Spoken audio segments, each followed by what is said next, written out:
So to understand how the AC generator mechanism or the principle works, so first what we took is we took two blocks of poles of magnet. So this is north and this is south, and then we placed a coil in between this, and then it is attached to one slip, and this is attached to one slip ring over here and over here.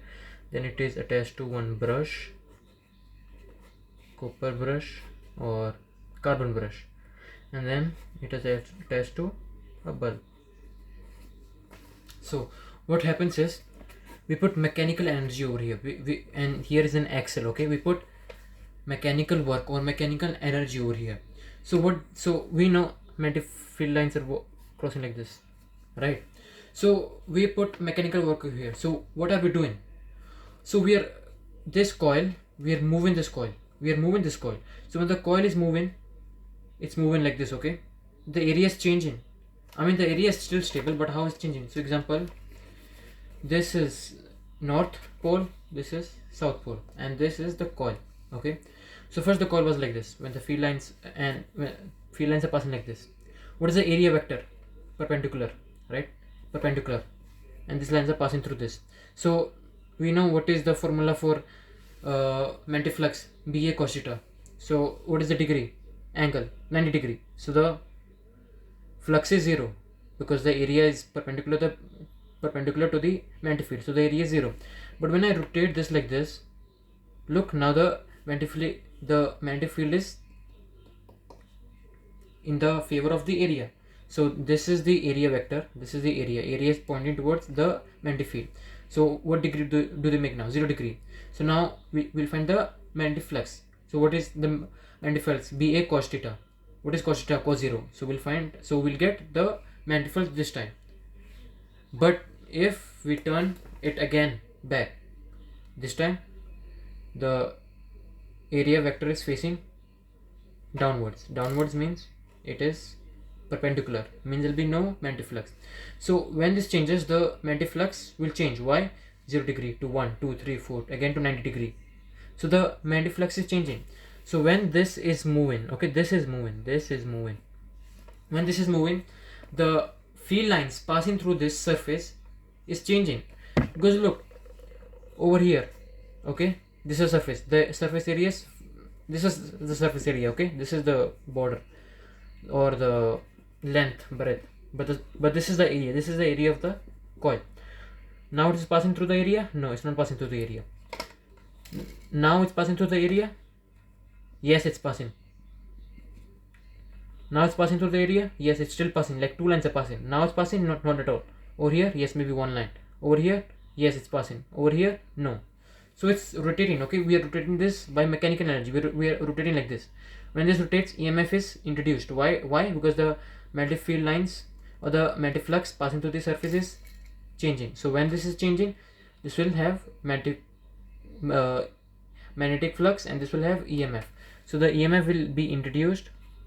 When the EMF are induced, it will come through here, it will light the bulb. The bulb will glow. After the bulb glows, the electrons will flow back and flow over here, completing the circuit.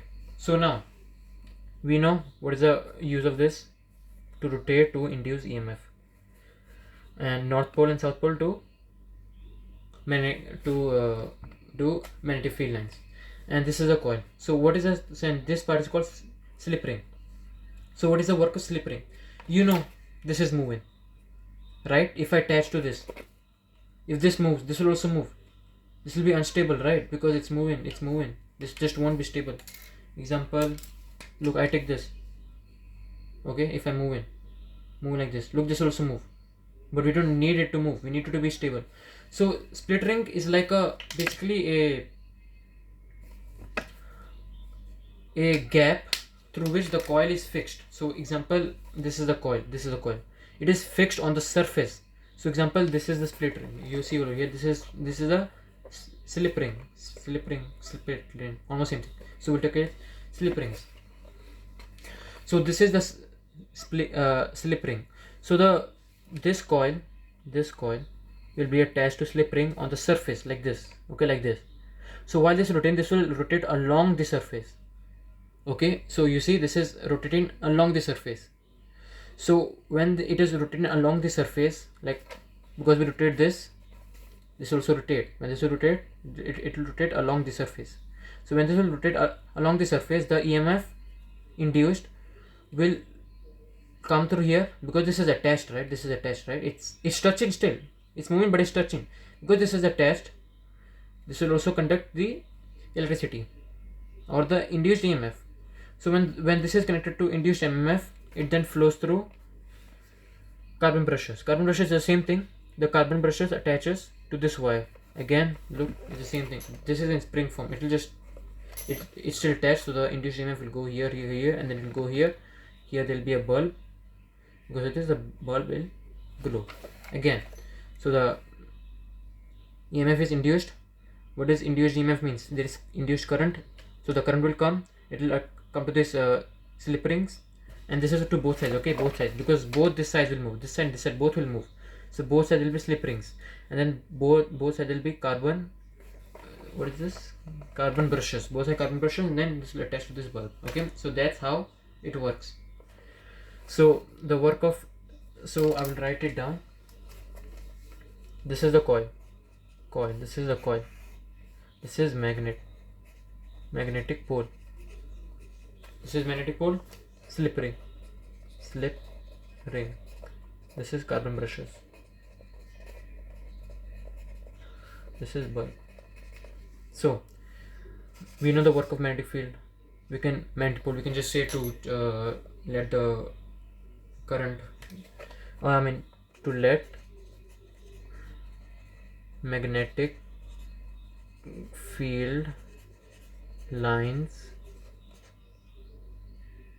through, or to make magnetic field lines. Magnetic field. So the magnetic poles are used to make magnetic field. Coil is used to make EMF. Axle to rotate what? The coil. Slip rings attaches. So here slip rings attached to what? The coil. Attaches coil with what? Carbon brush. With carbon brush. And then what does carbon do? Carbon brushes do? They attach coil. If this is coil B with what? Slip ring, and then bulb. That's how it works. So I hope now you can explain how it works. So after this is the formula, how they found EMF and everything, how they found EMF, flux, and this formula. It's kind of small, and then after this is just the uses of AC generator. So I'll derive this. So we know what is flux is equal to dA cos theta. Okay, dA cos theta. So now search it up in Google. Okay, theta can also be written as omega t. So theta is the angle, okay, and omega means the rotation. What is theta? Angle at which B and A are inclined, right? Whereas omega by t means, omega means rotation at time. So theta and rotation at time is basically same. Okay, so over here, moving like this, angle is changing, right? But this was the angle. If this is the angle, look, 90 degree. This is now 80, 70, 60. Now this is 45. Now this is 0 degree. Angle to what? Magnetic field. This is the magnetic field going like this from north to south. This is the area. Look, now it is perpendicular. Now what? Parallel, perpendicular, parallel, perpendicular, parallel. So this is changing. So when this is changing, we can write theta as omega into t. So rotation at time. Okay. So we can implement this over here. PA BA cos omega t is what? Flux. Now we know what is EMF. EMF is N. What is N? Number of turns. Number of turns. B D flux by dt. So what is flux here? BA cos WT. Omega t. So is equal to N D BA cos omega t by dt. So now in this, so E is equal to N dBA cos omega t by dt. So now what is common over here? In this, what is common? In this, number of turns is common, magnetic field is common, area is common, but cos omega t by is variable, not common, constant. Okay, this is constant. Number of turns is constant. The magnetic field is constant. The area of the coil is constant, but the angle is not constant. Why is the angle not constant? Because the angle is moving like this. You see, if this is the angle, it's moving. So now d cos omega t by dt. So now we should differentiate this. So when we differentiate d by dt, what we differentiate? Cos omega t. When we differentiate this, we get omega sine omega t. Okay, when we differentiate this, we get omega sine omega t. So when we put the same thing, we'll get, when we put the same thing of this over here, we'll get EMF is equal to NBA omega sine omega t. Okay, you see here, EMF is equal to NBA omega sine omega t. So now we know this is constant, right? This is constant, so we can NBA, we can give it as another name, E naught. So E is equal to E naught omega sine omega t. Okay, so this is the main formula, but after putting NBA as E naught, because N is constant, B is constant, A is constant, we can use this formula. Okay, because this is common. So like in exams they'll give as E naught. So to understand what is E naught, I just showed you what is E naught. NBA. What is N? Number of turns. B magnetic field. A is area.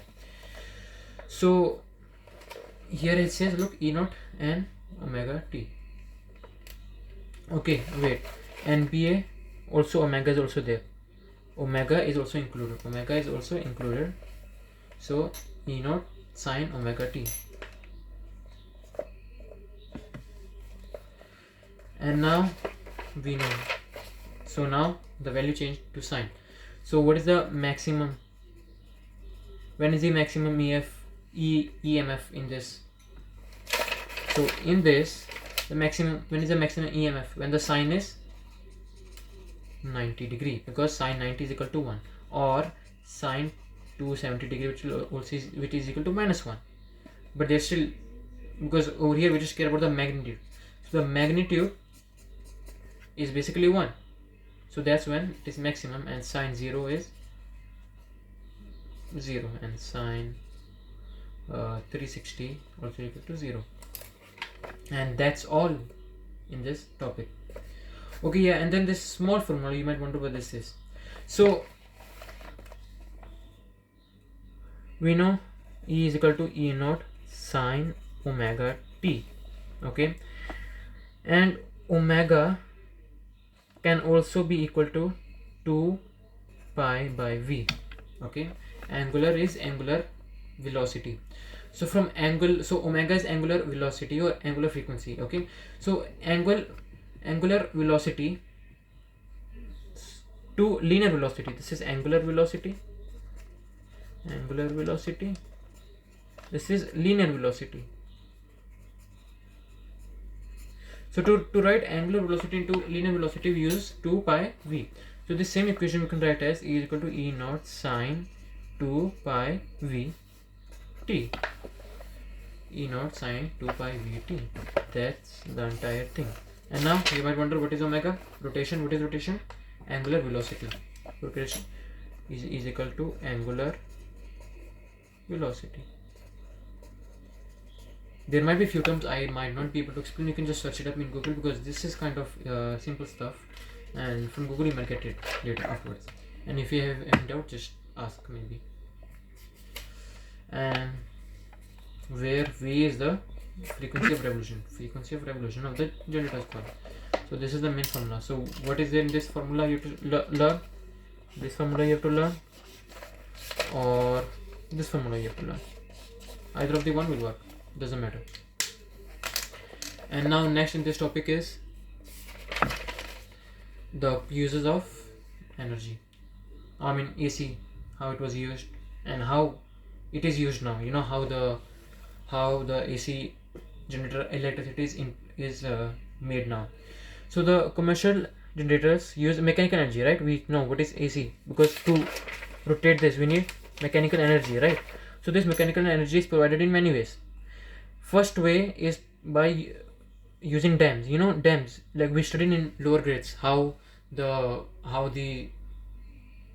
water is used to form energy. So now you know by water falling. So the water falls, when the water is falling, because of water falling, it will force mechanical energy, and this mechanical energy will rotate the coil. You see it's rotating. First it was like this, and also rotate this side and rotate. So that's one way. Second way is by steam. Again, the steam will produce some force. This force can be used as mechanical force, and this mechanical force will move the coil. And then steam by water, steam by coal, steam by natural fuel can also be used. And then there's just two sentences, and then it says about how modern generators, AC generators, can produce 500 megawatts, which can light up 5 million 100-watt bulbs. And then the frequency rotation in India and USA is compared, and that's all in this chapter. And then you can do these examples and also this question. These questions are kind of easy. The formulas you have to remember. The formulas are kind of a lot, and I will maybe give you all the formulas later in this main chapter in the short note. So that's all in the chapter, and the chapter is over. Read the summary. Summary might be important. It will summarize you all the full chapter, and then that's all. And this is a formula, small formula. From this you can understand everything. If you are able to derive these all formulas, means you know everything is a chapter, and that's all important in this chapter. And that's all, and thank you very much.